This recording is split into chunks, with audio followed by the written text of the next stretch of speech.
Hello and welcome back to my YouTube channel. My lovely name is Faulata Lihabi and Arnold, and we're back again with another video. Kindly, if you've not watched the two previous videos that I posted last week and the previous week, kindly go and watch so that you can understand what we're talking about here. So today we're going to talk about our apparels on that day, the clothing, how we came up with the ideas, the themes that we chose, plus the color. So you're all welcome, and yeah, let's get right into it. Yep. So for our dressing, that is the bride and the groom, we chose to wear white. That is for both of us for some reason.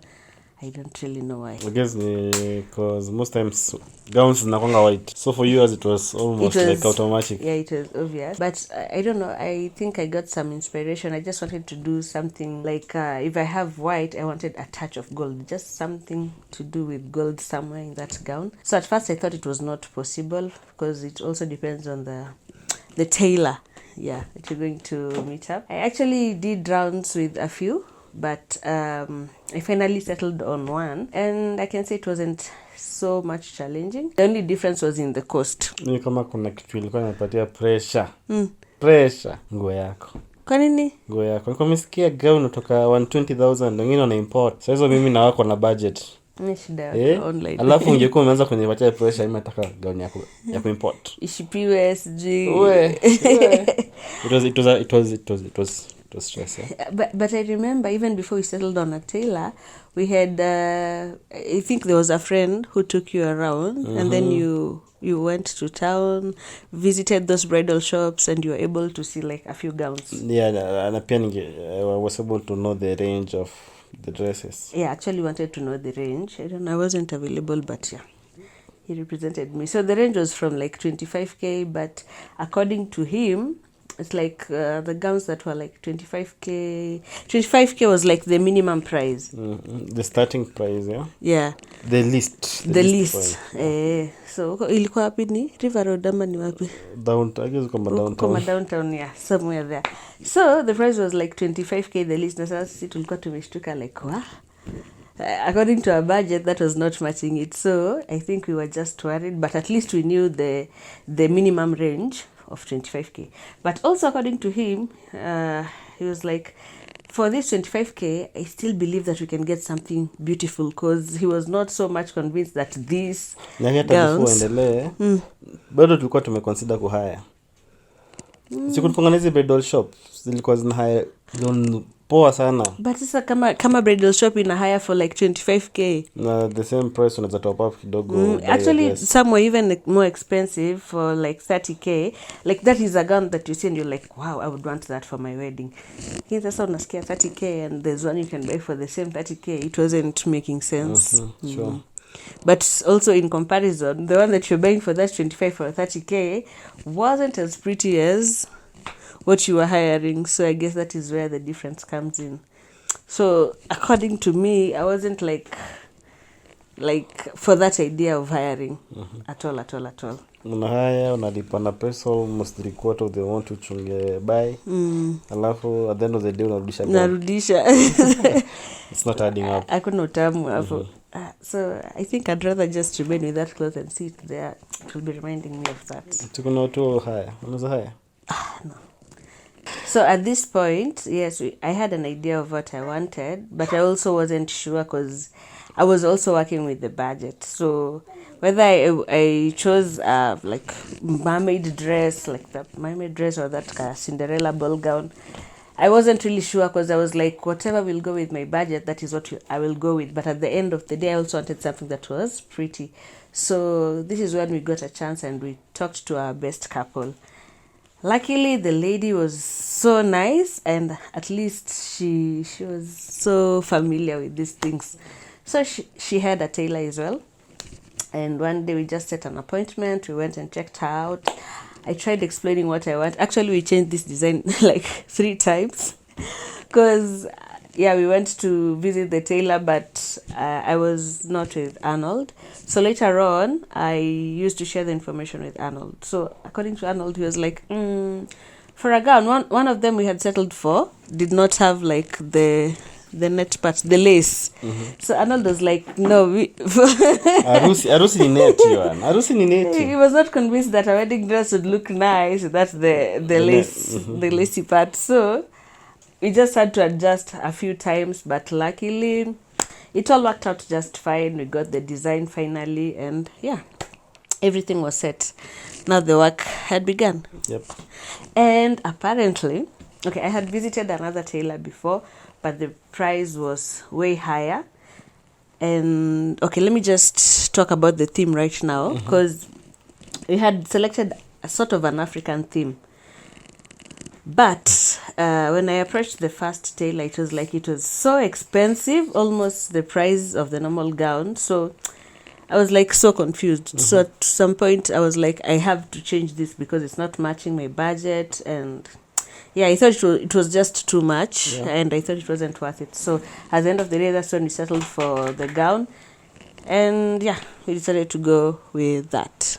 So for the African theme, it was sort of Rwandan, Burundian, these things that they wear. I also wanted to wear the same with my maids, but apparently like it had a lot. When you go to the tailor and then they give you a breakdown of whatever, it's like, it's just too much. I couldn't handle it. So I decided to do away with that idea and then let the maids do that. Okay, let me say that at the time when you settled for the design, I'm glad you involved me, and I gave you a piece of my thoughts, and you accepted it. Thank you. So secondly, I remember the time when ulikuwa enda kupima nguo. Manze singeruhusiwa kuingia. Hata kuchungulia manze. No. Maybe ningeona kitu makosa nikusaidie. My lady was just good. She was on point. That's why you need to look for, when you're choosing a best couple, like you just pray that you get the best people who will be committed and who are willing to tell you the truth all the time. Because if you don't have those two, telling you, you'll be in big trouble. So big up to Anne. Yes, big up to Anne. So my work had already begun, but let's talk about your clothes now. Mine wasn't like that much of the price. Oh, so the price, okay. In terms of, did you pay all the amount at the same time, or did you pay in bits, in installments? The good thing about going to a tailor is that you don't have to pay the whole price. Maybe they'll ask for a half or a 3/4 so that they can buy the materials and start the work. And one thing I've also noticed, like just from normal experience, you don't get to pay the tailor the whole amount because kitakuramba. So like I just paid like a 3/4 of the amount. And so for the remaining amount, I just paid later on when we were going to do the fitting and all that stuff. So unaweza ambia viewers wako wakienda katila walipe do yote mara moja? Kama ujairambwa. Like no, I think it's just general knowledge. Just don't do that. Mwelewane. You pay that amount yenye unahitaji to buy the materials, aanze kazi. When you're going for fitting and until you're pleased, I think that is the point where you can get to pay the whole amount when you're just satisfied with the results. Sema to fundi ni fundi. Fundi ni fundi wewe. Hata kikwambia ni kesho. Hata kwa best yako ama relative yako, fundi ni fundi. So never put too much trust in them, like you just pay them the whole amount apana. And also this 3/4 of the half amount is like for motivating them. Anajua kuna balance bado. Yeah, when they know there's a balance, they will work extra hard. But when you pay the whole amount, atakuwa like alishalipwa sasa kazi ni kujibamba na do. So at least just something will be enough. And how long did your clothes take? My clothes was way ready even before the maids got their clothes. Uko potongeza weight before they did it? No. I think I was stressed out, but funny enough I was growing bigger. But the good thing is that the material we also chose, it was kind of stretchy, so it was just good. Okay. Plus, when I went for the first fitting, it's like it was even bigger. So they had to do adjustments, but at least when you're also fitting, you could feel let's imagine the stretching. Yeah, so it was on point. I was also worried about the sissy ladies. Like, guy, my tummy is going to show. It's not, I'm not going to look good in this dress because it was like a mermaid dress. And funny enough, when I just did the first fitting, I was so surprised because there's nothing that was showing. It was just perfect. Ilificha kila kitu. Yeah, ilificha. No, haikuficha, ilitengeneza vizuri. Ilitoa the right things fell into the right place. So it was very much okay. Okay. But I wouldn't advise mtu angoje until the day when tuseme kama 1 month to the wedding mtu ndaende kupimisha nguo. Yeah, it's good to give yourself some ample time utengeneze nguo, but pia saa zingine it's scary because you might add weight or lose weight and the cloth is ready. So what you need to do, first of all, when you go visit the tailor, you talk to them, you come up with an agreement and you ask them, you have to confirm when will this cloth be ready. Of course, it cannot be completely ready because of, as for mine, we had to do some additions, like we had that lace on top and we also had these flowers that we had to add. So for those ones, they were the last things that we had to work on. So until I did the fitting, we could not have added them on top of the clothes. So it's good to just do the basic. You ask the fundi, how long is it going to take? Is it going to take 2 weeks, 1 week? They will always give you a timeline. And if possible, if you can keep on like just reminding them by the phone, is it ready? Is it okay if I come now? The better. Because most of them, especially when you go to these bridal shops in town, bridal shop, there's a building that deals with all those bridal whatever. No, the around Nairobi Textiles. I know so many people who know Nairobi. Tirum tatupoteza. After Nairobi Textiles, that area you'll have there are so many shops that are dealing with the bridal clothes and bridal accessories. So coming to me, I wanted something different. Not a suit, of course, because suit nakwanga in every wedding. Yeah. So I wanted something different, something that I will stand out. And at that point, I was blank. So nilikuwa chio nichagulie design.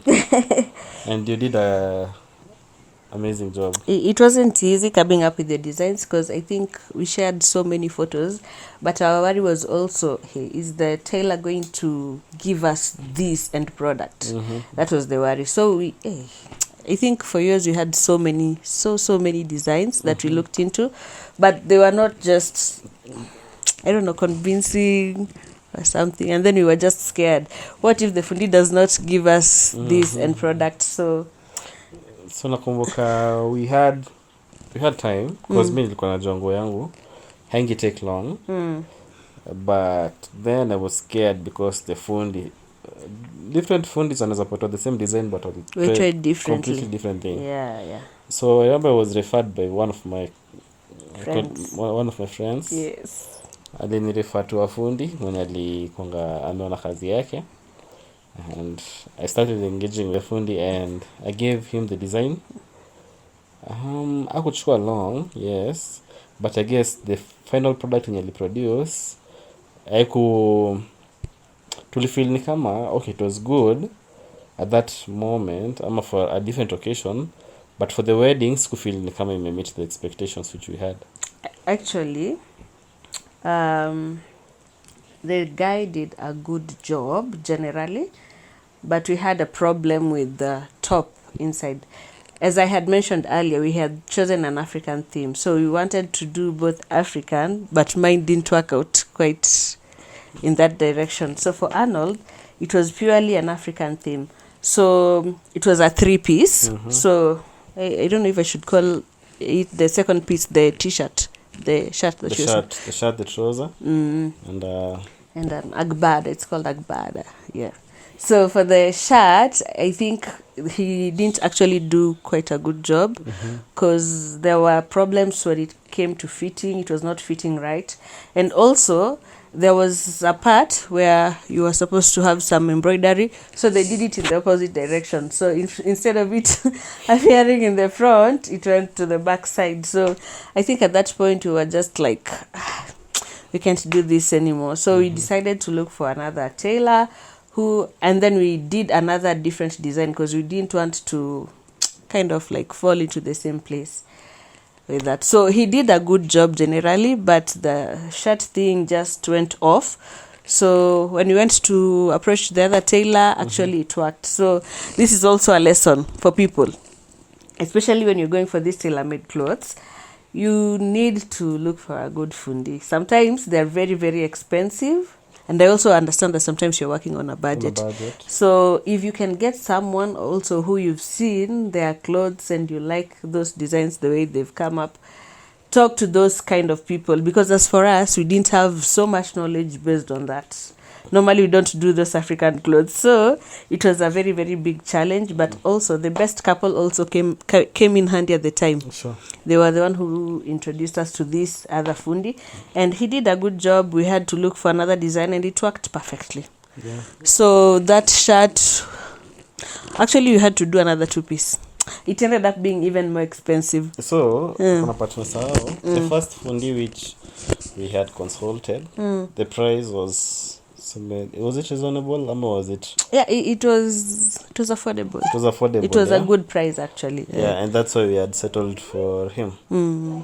So when we went to the other fundi, he was quite expensive, but the quality, the end product was good. It was good. So I'm trying to assume if I had not focused so much on the price, I would have spent less. The only challenge I got, remember, because we had to wear matching shoes. Okay, that's what we had agreed. Matching color. Matching color. That's what we had agreed. Okay, it's not a must. If you're planning a wedding, it's not a must if you have your bridal team to wear, your groomsmen to wear the same color of shoes. But for us, we decided to wear the same color.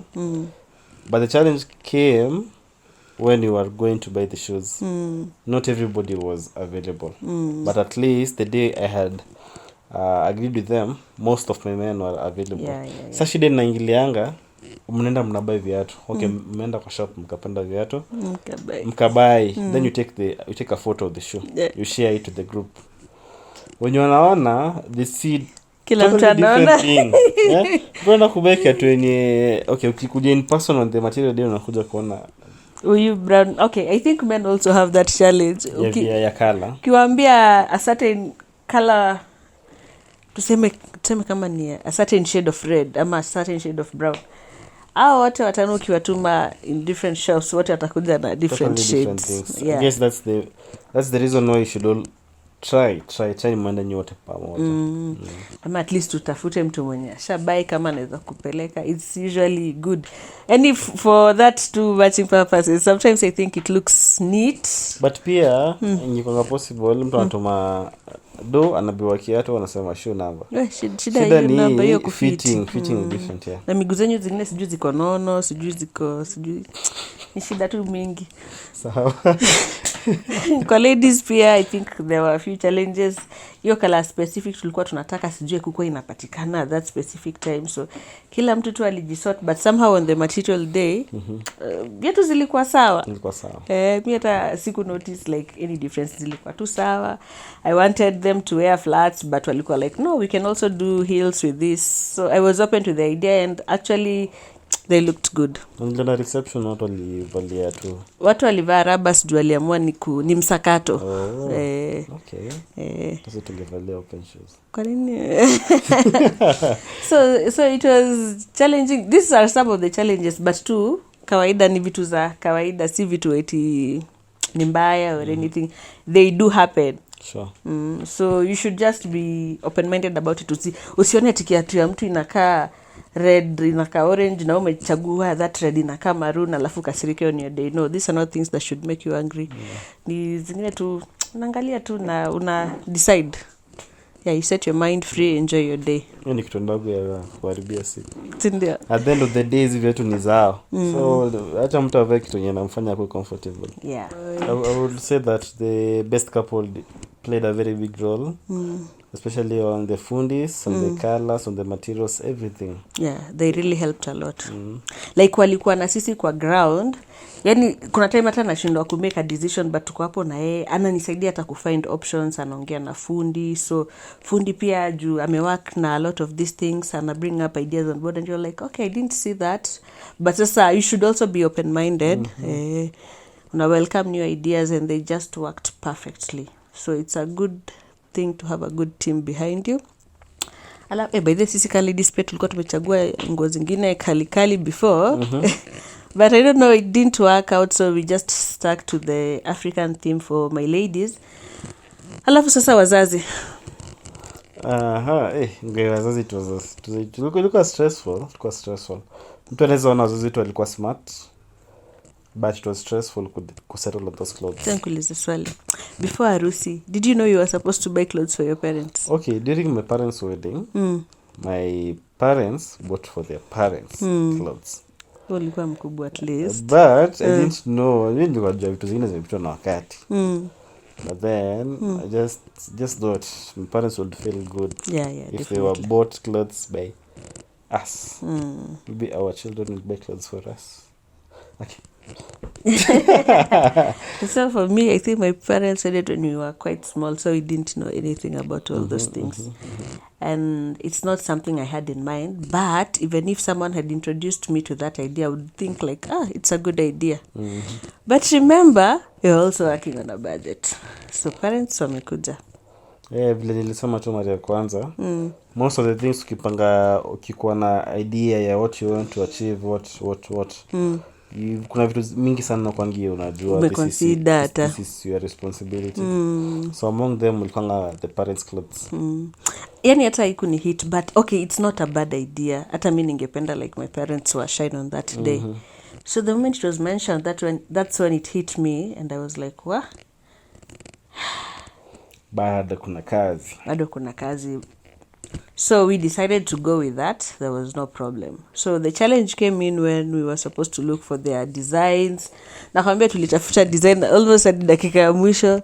Tunatafuta fundi mwenye atashona na atadeliver within the shortest time possible. Ilikuwa stressful. Yeah, on their side it just didn't work out. Hata tukaconsider hizo suits and all that, but we were not getting something yenye to please. Unajua unakuanga na so many options, but uko like, okay, as much as inakaa poa, you still not that much in love with it. So we finally had to settle for also the African theme for them. There was one day we were at Isili, and then we were just going round randomly. Tulienda Isili mara mbili. Mara mingi na si mara mbili. Because of the clothes. Because of the clothes, yeah, it was twice. Yeah, we went twice. The first time tulienda tukakadi, mashop zikaanza kufungwa. But tuja settle because we went with our parents, with our mothers. Yeah. So shop zikafungwa kama bado tuja settle. So wenyewe pia walikuwa confused because tunaingia shop moja, na kapo hadi wana fit and all that. Tunaenda shop nyingine, achana na ile hii sasa. We go to another shop, the same experience until time went now. So the next day ilibidi tumwambia watangulie. Okay, both moms wali meet, tukasema you just meet together, mwende pamoja, mwende mtafute nguo, see what you love, then sisi tutakuja to join, we see whether we also love them, then we proceed. Because we also had to approve. Unajua pia kama wedding yako kuna nguo zenye kuna yenye unaweza kubali na useme okay, hii ni poa, but not for the wedding. Yeah, so we had to be there. So the second time they went, it was nice. Tulipata waja agree bado. Walienda asubuhi, and by the time we joined them to 2-3, they had not yet decided. So we started safari kiguu na njia tena. One shop to another. The same hadi walikuwa na fit. So money at that time tunasema we sourced money. So money was not the problem. The design and everything else was the problem. Yeah, so time ilikuwa ikienda, we had to make a decision because tulikuwa tumesema that was the day which tumepatikana. Of course actually it was the last week of the wedding.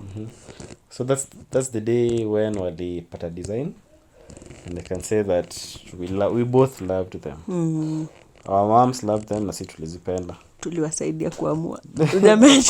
Time was moving, so we had to also So ilibidi tuwasaidie. what about our dads since they were not there? For our dads, by the way, hiyo siku sasa tulifunga tukiwa na clothes za moms, zikaenda zikafanywa adjustments, walifanya the fittings and it was okay, we had both agreed, walikuwa sawa. So when going back home, hata before hiyo tulikuwa tumesema tuta decide nguo ya wazae ya dads because we wanted the color to blend in with the moms. So we first had to buy our moms clothes to jua ni color gani wanapenda, ndio kuja to blend. By the way, sasa hiyo siku manze tulikuwa tunatoka Isili pia karibu tu na giza usiku. Tushazunguka pia zile nguo za wanaume tulikuwa tunaona hazikuwa zinafurahisha. So for some reason I think karibu to settle for that brown yenye tulikuwa tunashonia your men for our dads, but bado haikuwa inaingiana na hizo nguo kiplani. So while we were going back home, apparently duka karibu zote zimefungwa Isili, duka zimefungwa. There was just one shop. We happened to see Arnold's design there, but it used a different material. Kama material ya kitenge hivi, si ndio? The same design, but sasa the material was different, and we were like, si kuona ni bure. Let's just go and check it out. So kufika huko, these guys were the only ones who were open on that day. And they had the same design. Hatukuwa tumeona place ingine. Yeah, hatukuwa tumeona place ingine, by the way. Juu Kenya nimerealize like our mom's clothes ulikuwa unaweza zipata kwa so many different shops. Na the only difference was also the price range sometimes. Kuna place pia ulikuwa unaweza bargain, kuna place walikuwa very high, like 2 times high. So hapo kwa madhe sawa, but kwa the dads hiyo design hatukuwa tumeona anywhere else. And this was the only shop that was open. So saa zingine by the tukisema tu ni God, zingine tu ni God anaelewa. So we spotted it. Saa hiyo ilikuwa already saa 1 usiku. Tukaenda into that building, we talked to them and they were so nice, by the way. Yani ile point inafikanga tu mnaongea na strangers, like the conversation was flowing. So apparently our dads were not on ground, ilikuwa our moms and us. Sasa sisi tuko like Arnold had to do the fitting. Tulikuwa tu tumesema acha tuone, because we didn't know that if they would like the clothes. But the good thing about dads pia ni hawana complications mingi kama madhe. Tulikuwa like tukiwachagulia suti watavaa. The only challenge ingekama up kwa fitting. So tukaambia Arnold hebu fitting nguo. Arnold akatolea tu kimchezo and then he fitted. Kidogo we share the design with his dad. Na mimi the same photo I shared with my dad. They liked it just like that, ndio.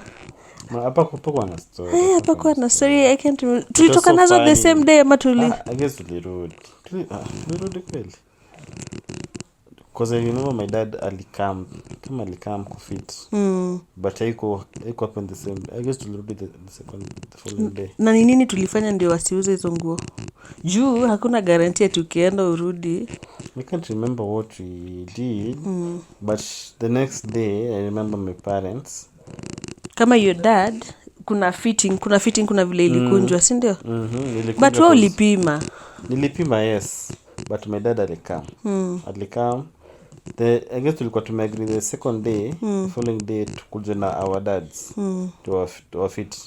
But ni kama your dad. My dad tulibeba tu. alikuwa freestyle. Hakuwa na story mob. But my dad alikama akafit. Na kuna some adjustments zilifanywa. So we came the following day. But yetu basi nikatulienda na the first day, si ndio? Ama your dad alienda kafitu vile ilikuwa na shida ikarudishwa akapunguziwa au something. But something just happened. My dad never went to the soko. So mom took the design to him. Alifit. Mazesi alifurahi hiyo siku. Hakukuwa naamini siku imefika. And apparently for my parents tulipata the exact color. Yaani nikatu ilikuwa miujiza. Because zile blend vizuri kabisa. So for Arnold, for the mom and the dad, the color, okay, we had some gold and some mustard yellow. So the mustard yellow tulimatch na nguo ya Arnold. And then the gold ilikuwa for all of us. So somehow tulisema ili blend. It was the closest color. With that. And that's how it all worked out. Miraculously. Jumi ungeniuliza like from the word go, wazazi watavaa nini? That is not what I had in mind. But at the end of the day I was just like pleased with the end results. So challenges zinakuanga kwa ground tu kama kawaida, but there are our parents, there are our friends. So settling on the clothes was not easy. and maybe kama tu nianza ku act on them early, ningeend up kuwear something which I didn't love. Also, and when it comes to finances, usikuwe na fixed finance, usikuwe na fixed budget, because kama mimi ningekuwa na fixed budget na maisha singekuwa na some do ya kubuy the other pair, yeah. So yani inabidi tutafute upende sipende. So the other lesson learned was that you should work with a team that you're cooperative. Otherwise, kama kupata team yenye they're not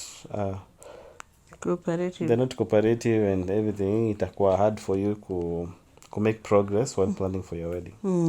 Yeah. What did you learn? I learned the same.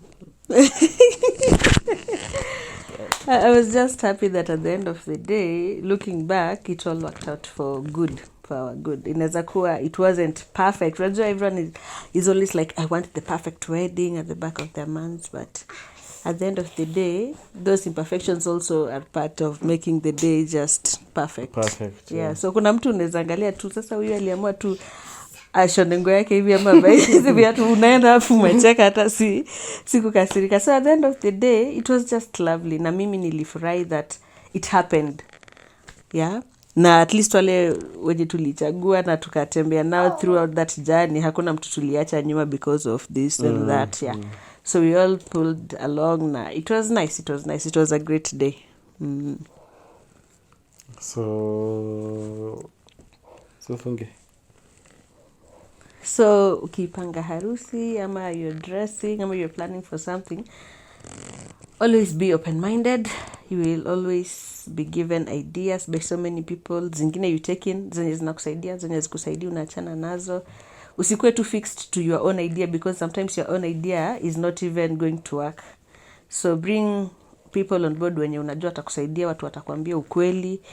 Try as much work na watu wa referrals, because ukijipeleka kwa fundi wewe leo peke yako, sometimes atakupigisha mastori mingi na at the end of the day hakuna hafanyi kudeliver. There's no results. Yes. Yeah, so at the end of the day work with people wenye wanakurefer na hawa watu wenye una trust pia. Yeah. Ni hayo tu. So I think that's all we have for today. Thank you so much for sticking around. Thank you for watching. Thank you for being there from the first video up till now. From us, it's a bye-bye, and still stick around, because soon and very soon you're going to share the wedding video. You're going to see all these things that we were talking about. So until next time.